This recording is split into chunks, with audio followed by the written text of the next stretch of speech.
So starting our lecture with cell wall inhibitors, और आज का जो टॉपिक है दैट इज कॉल्ड कार्बापिनम्स। हम बेसिकली डिस्कस कर रहे हैं जो आपके पास बीटा लैक्टम एंटीबायोटिक्स हैं। तो बीटा लैक्टम एंटीबायोटिक्स में आपने पहले लेक्चर में देखा कि आपके पास पेनिसिलिन्स आती हैं, उसके बाद आपने पढ़ी सिफेलोस्पोरिन्स। तो थर्ड और फोर्थ क्लास जो इसमें आती है, एक है कार्बापिनम्स और इसके बाद है मोनोबैक्टम्स।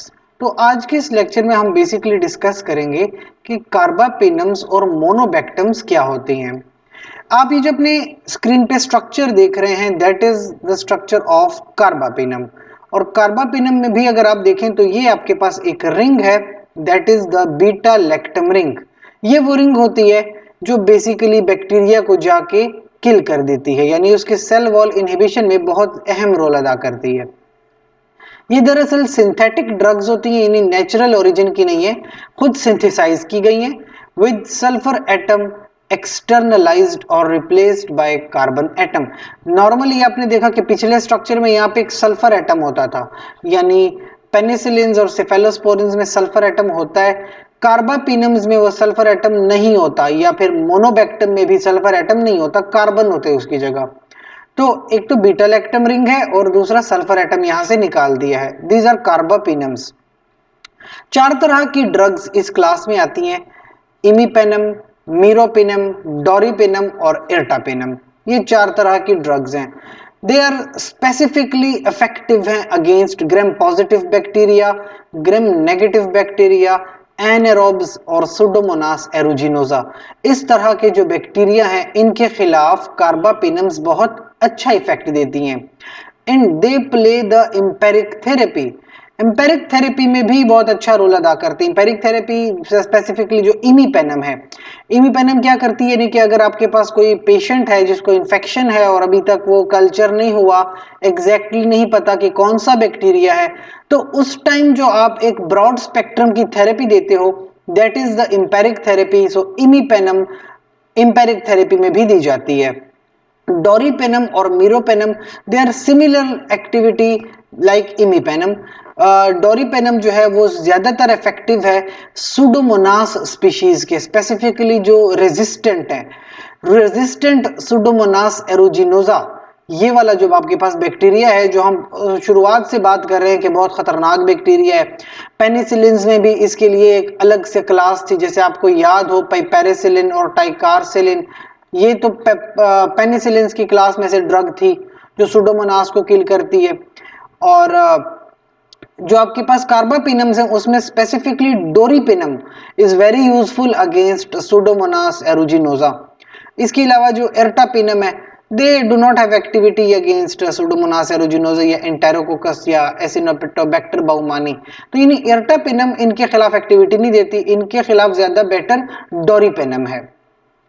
और रेजिस्टेंस की भी यहाँ तक एक बात है, जो बीटा लैक्टमेजेस जो एंजाइम्स हैं बैक्टीरिया के पास, जो एंजाइम वो प्रोड्यूस करते हैं और हमारी एंटीबायोटिक को डिस्ट्रॉय कर देते हैं जिसकी वजह से बैक्टीरिया रेजिस्टेंट हो जाता है। तो जो इमीपेनम है ना वो बहुत रेजिस्ट है अगेंस्ट बीटा लैक्टमेजेस, यानी कि इमीपेनम स्ट्रॉन्ग एंटीबायोटिक है, बीटा लैक्टमेजेस उसको डिनेचर नहीं कर सकते। लेकिन एक टाइप है मेटेलो बीटा लैक्टमेजेस, वो जो है फिर रेजिस्टेंट बैक्टीरिया डेवलप करवा देती है और फिर हमारी इमीपेनम भी उसके अगेंस्ट काम नहीं कर पाती। फिर देयर आर सम फार्माकोकाइनेटिक्स, जिसे आपको ऑलरेडी पता है। फार्माकोकाइनेटिक्स में हम एब्जॉर्प्शन, डिस्ट्रीब्यूशन, मेटाबॉलिज्म और एलिमिनेशन की बात करते हैं। तो सबसे पहले जो आपके पास कार्बापिनम्स हैं, अगर आप उसकी एडमिनिस्ट्रेशन देखें, इमीपेनम, मीरोपेनम, डोरिपेनम ये सारी इंट्रावीनस हैं, यानी इंजेक्टेबल्स हैं। डिस्ट्रीब्यूशन देखें तो वेल डिस्ट्रीब्यूटेड है, पूरी बॉडी में डिस्ट्रीब्यूट होती हैं, तमाम टिश्यूज में और फ्लूइड्स में ये डिस्ट्रीब्यूट हो जाती हैं, इवन ब्रेन में भी चली जाती हैं, सेंट्रल नर्वस सिस्टम में, और वहां पे भी अपना इफेक्ट प्रोड्यूस करती हैं। इवन विदाउट इन्फ्लेमेशन भी बैक्टीरियल मेनिंजाइटिस वगैरह में अपने थेराप्यूटिक लेवल्स लाती हैं। दैट मीन्स ये बहुत बेहतरीन ड्रग्स हैं। एक्सक्रीशन यहाँ होती है आपके पास किडनी के थ्रू, यानी ग्लोमेरुलर फिल्ट्रेशन यानी यूरिन के थ्रू, या आप कह सकते हैं कि किडनी के थ्रू ये बॉडी से एलिमिनेट होते हैं। और इमीपेनम जो है उसमें मेटाबॉलिज्म भी होती है, क्लीवेज भी होती है, यानी लिवर के थ्रू वो क्लीव भी करते हैं। इसके अलावा इमीपेनम के साथ एक दूसरी ड्रग की कॉम्बिनेशन आती है, साइलेस्टेटिन। सो इमीपेनम और साइलेस्टेटिन जो है वो फिर क्या करते हैं, जो पेरेंट ड्रग यानी इमीपेनम उसकी एक्टिविटी प्रोलॉन्ग हो जाती है, ठीक है, तो वो ज्यादा जल्दी मेटाबोलाइज नहीं करता, प्रोलॉन्ग्ड एक्टिविटी के साथ आता है। और बाकी जो कार्बापिनम्स हैं उनको फिर साइलेस्टेटिन की जरूरत नहीं होती। सो यानी कि जो अगर 4 कार्बापिनम्स हैं, 4 में से इमीपेनम अक्सर साइलेस्टेटिन के साथ इन कॉम्बिनेशन आता है ताकि उसकी एक्टिविटी प्रोलॉन्ग्ड हो और ज्यादा जल्दी मेटाबोलाइज या एलिमिनेट बॉडी से ना करे। इर्टापिनम जो है उसकी जो डोज है वो आईवी वंस डेली यानी ओडी डोज में दी जाती है। और बाकी ड्रग्स के साथ जिनके साथ रीनल इनसफिशियंसी हो तो डोज एडजस्टमेंट करनी पड़ती है, यानी जिन लोगों को रीनल इनसफिशियंसी है थोड़ी बहुत डोज कम करनी पड़ती है। कार्बापिनम्स के अगर हम एडवर्स इफेक्ट्स की बात करें तो नोजिया, वॉमिटिंग, डायरिया, एओसिनोफिलिया और न्यूट्रोपिनिया, यानी कि वाइट ब्लड सेल्स में थोड़ी बहुत कमी आ सकती है but that is not very common. और बाकी अक्सर एंटीबायोटिक्स के साथ नोजिया, वॉमिटिंग, डायरिया होता है। उसकी मेन वजह ये है कि जो आपके पास नेचुरल फ्लोरा या नॉर्मल फ्लोरा जो है आपकी जीआईटी का, तो नॉर्मल फ्लोरा डिस्टर्ब हो जाता है बिकॉज ऑफ द एंटीबायोटिक्स। तो जब नॉर्मल फ्लोरा डिस्टर्ब होता है तो ये नोजिया, वॉमिटिंग, डायरिया जैसे सिम्टम्स आते हैं। इसके अलावा हाई लेवल ऑफ इमीपेनम यानी बहुत हाई डोज में देंगे तो सीजर्स वगैरह के चांसेस हो सकते हैं, क्योंकि आपको याद हो आपकी ड्रग सेंट्रल नर्वस सिस्टम को डिस्ट्रीब्यूट होती है सीएनएस में, तो वहां पे प्रॉब्लम हो सकती है।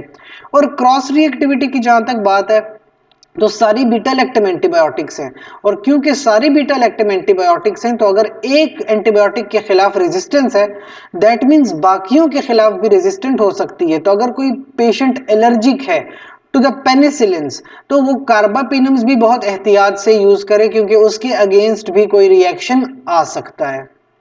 These were the three main classes of beta lactam, जैसे पेनिसिलिन्स, सेफेलोस्पोरिन्स और कार्बापिनम्स। आप देखें ये भी आपके पास बीटा लैक्टम एंटीबायोटिक की रिंग दिखाई दे रही है, यहाँ पे भी बीटा लैक्टम रिंग है और यहाँ पे भी बीटा लैक्टम रिंग मौजूद है। चौथी जो आपके पास क्लास है दैट इज द मोनोबैक्टम्स, और ये मोनोबैक्टम में एक ही अगर आप देखें बीटा लैक्टम की रिंग शामिल है और इसकी एक ही ड्रग मार्केट में आती है एज़ट्रियोनेम। तो बेसिकली अगर देखा जाए कमर्शियली अवेलेबल एज़ट्रियोनेम वाहिद ड्रग है from the monobactam, that is the fourth class of beta lactam antibiotics. Specifically pseudomonas aeruginosa के खिलाफ बहुत अच्छी है, एंटेरोबैक्टीरियसी स्पीशी के खिलाफ बहुत अच्छी ड्रग है। ग्राम पॉजिटिव के खिलाफ ये ज्यादा बेहतर ड्रग नहीं है, ग्राम पॉजिटिव के लिए आपके पास और क्लासेस अवेलेबल है। स्पेसिफिकली सुडोमोनास एरुजिनोजा और एंटेरोबैक्टीरियसी जो कि ग्राम नेगेटिव ऑर्गेनिजम्स हैं उनके खिलाफ बहुत बेहतरीन ड्रग है। इंट्रामस्कुलर इंजेक्शन भी देते हैं, इंट्रावीनस इंजेक्शन भी देते हैं, और ड्रग अक्सर पेशेंट में एक्यूमुलेट करती है जिनको रीनल फेलियर हो। तो जिन लोगों को किडनी का प्रॉब्लम है उसको फिर आप बहुत एहतियात से ये ड्रग देते हैं या फिर ये ड्रग आप स्किप करते हैं। बाकी नॉन टॉक्सिक ड्रग है, लेकिन जब आप इंजेक्ट करते हैं तो प्रॉब्लम फिलेबाइटिस या स्किन रैशेस वगैरह या लिवर पे थोड़ा बहुत एबनॉर्मल एलएफटीज वगैरह हो जाता है।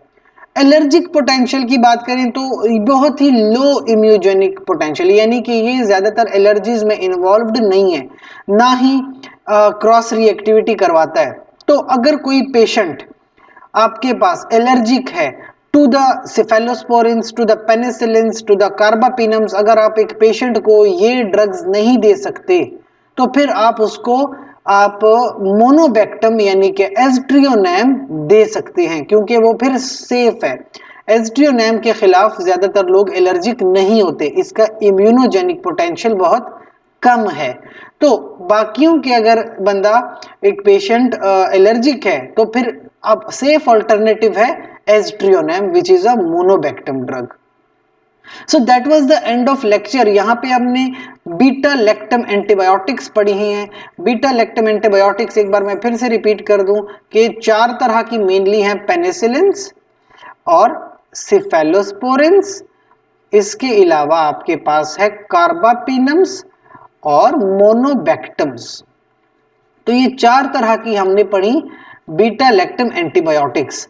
ठीक है, so these was the first lecture जो आपके पास मेनली एक ब्रॉड टॉपिक को कवर करता है। नेक्स्ट लेक्चर में हम डिस्कस करेंगे अमाइनोग्लाइकोसाइड्स, उसके बाद मैक्रोलाइड्स, फिर टेट्रासाइक्लिन्स, फ्लोरोक्विनोलोन्स और सल्फोनामाइड्स। ये मजीद आगे के लेक्चर्स हैं जिसमें हम इन तमाम ड्रग्स को डिस्कस करेंगे। सो एक बार अगर ओवरव्यू मैं आपको दूं कि बेसिकली यहां तक अगर आपका एक चैप्टर पूरा होता है about the beta lactam antibiotics, तो एक ओवरव्यू आप देख सकते हैं।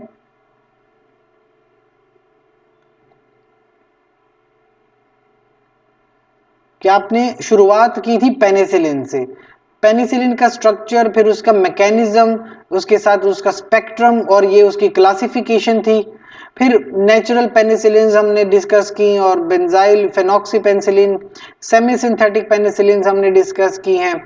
एंटीस्टेफाइलोकोकल पेनिसिलिन जो पहला लेक्चर था, एंटी सुडोमोरल पेनिसिलिन पे आए हम, रेजिस्टेंस हमने डिस्कस की। उसके बाद हमने बात की फार्माकोकाइनेटिक्स ऑफ पेनिसिलिन्स। फिर हमने जब फार्माकोकाइनेटिक्स के बाद we moved to the adverse effects और फिर नेक्स्ट लेक्चर सेफेलोस्पोरिन्स का था। फिर हमने उसकी क्लासिफिकेशन देखी है नेक्स्ट लेक्चर में। फिर उसके बाद हमने हर एक जनरेशन को अलग अलग डिस्कस किया है। Then we moved towards the pharmacokinetics of cephalosporins. फिर कार्बापिनम्स आ गए जो आपने इस लेक्चर में देखे हैं। कार्बापिनम्स हमने अलग अलग डिस्कस किए और फिर वी मूव्ड टू मोनोबैक्टम्स जिसमें एस्ट्रियोनैम हमारे पास ड्रग थी, और एस्ट्रियोनैम के बाद वी डिस्कस्ड कि आपके पास नेक्स्ट लेक्चर्स में ये सब कुछ है।